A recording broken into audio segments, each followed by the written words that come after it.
it is unreal. I mean, you know, as you watched her win each match, it didn't seem so terribly unlikely because she was just dismantling her opponents and she looked so good. And you thought, well, how's anybody going to beat her?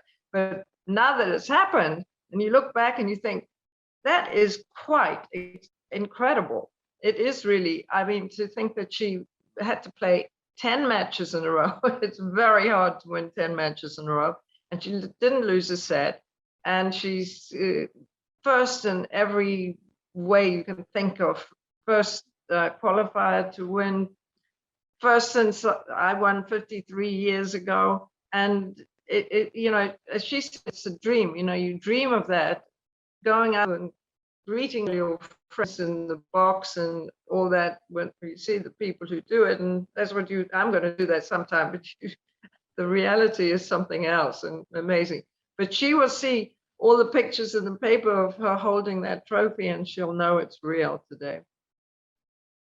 Yeah, I mean, I think they're both absolutely terrific players and they enchanted everybody. I mean, everybody was just thrilled with them. And I have to say, Fernandez had played such tough matches and she was a giant killer, to be honest. And I think she just got a bit more nervous. She didn't play quite as well as she had. And Emma was solid as a rock. I mean, Leila, her serve wasn't anything as good as it had been.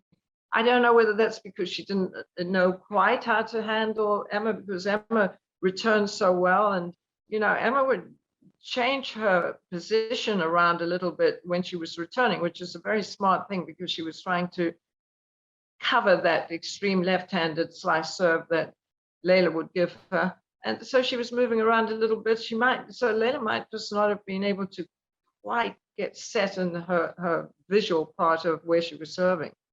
But I don't know, she just didn't play quite as well. But Emma seemed to have that effect on everybody, that they didn't know what to do against her.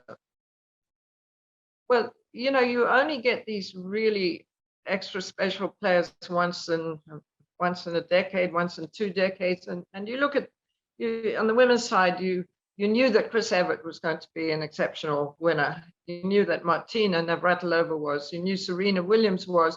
You know, their record goes and their reputation goes ahead of them. And so when they arrive, they're sort of already fully formed. And they have that special, I don't know what, but Emma has, and it's obviously the same in the men. I mean, we've had those 3 superstars, or if you include Andy, that's a 4th one, who've just been exceptional winners for so long. But where are all the rest? I mean, finally we have another man. But with the women, we have, it's now a really solid block of good players. So in my mind, there's 6 to 10 players who are going to have to be sharing the hardware in the next coming 5 to 10 years because they all are good. And it's impossible, I think, for somebody to win all of them. But you're still going to, I still think you're going to have Emma and Leila doing their full share of winning, probably more than the others, and staying up at the top and being the feared opponents. You know, she's physically, she's wonderful. She's the right height. She's got long legs. She moves smoothly and very quick. She's very quick from left to right on the court and the baseline. And she's light on her feet and she reads the ball well. Her serve is terrific. And her ground strokes are very, very solid. She has a sort of a poise on the court physically and mentally. And she's, you know, she's got a sort of balance out there. I'm talking about physical, but when she plays.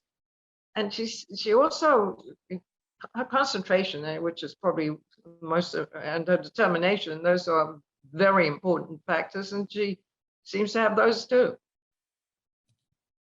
Oh, it was absolutely incredible. I mean, the most amazing thing was last night, after the match had finished, and there was just, you know, everybody was glued to their seat. They were loving the whole thing. It was just the right length of time. I mean, obviously, if it had gone to 3 sets, it would have been even more spellbinding. But, you know, when the match was over, normally in New York, when the match is over, half the crowd just disappears immediately because they want to go and get home. but nobody left. I mean, virtually not a soul left. They were all there for the next half hour, waiting for the presentation and wanting to enjoy that sort of euphoric moment. So it made a lot of people very happy. I mean, I was very touched to be included in, you know, by my name in the celebrations. And can't tell you how many people have been in touch with me. It really it made a spark with so many people. You know, I see her winning Wimbledon sometime. I don't have a crystal ball. I would think it would, I don't know when, but I feel sure she'll win it sometime. She's just too good not to.